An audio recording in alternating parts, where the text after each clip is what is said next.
let's say that you have a jar of jelly beans and you know that there are exactly 282 jelly beans in that jar of jelly beans.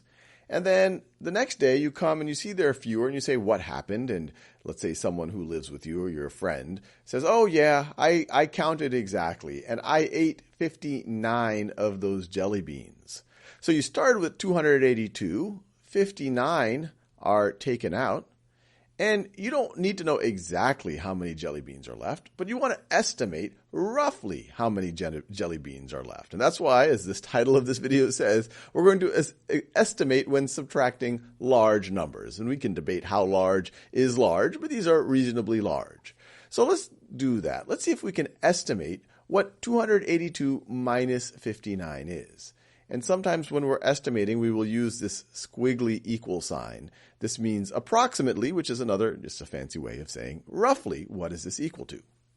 So the way that I would approach this, I would say, hey, are these close to numbers that are easier to subtract with?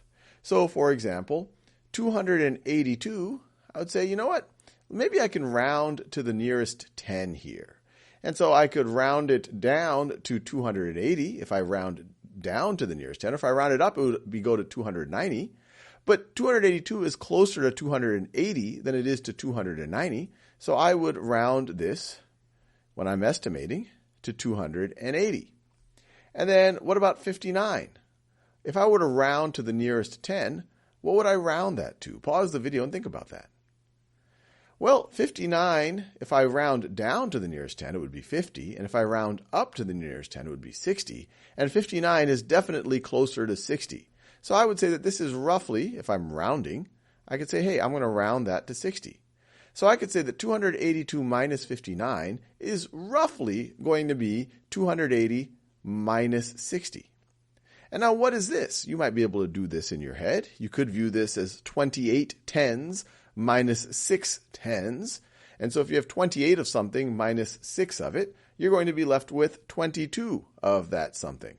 And so you could say that this is going to be 22 tens. 22 tens.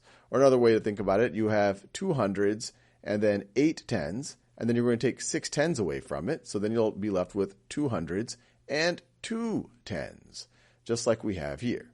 So the whole point here, this is actually not exactly what 282 minus 59 is, but if you just said, hey, ballpark, I want to know do I have roughly how many jelly beans do I have? Well, this could be useful. And you'll see later in life, this is actually a very, very useful skill where you might have these numbers that get a lot larger than this, but you'll round to the nearest 10 or you'll round to other places so that you can do that computation in your head.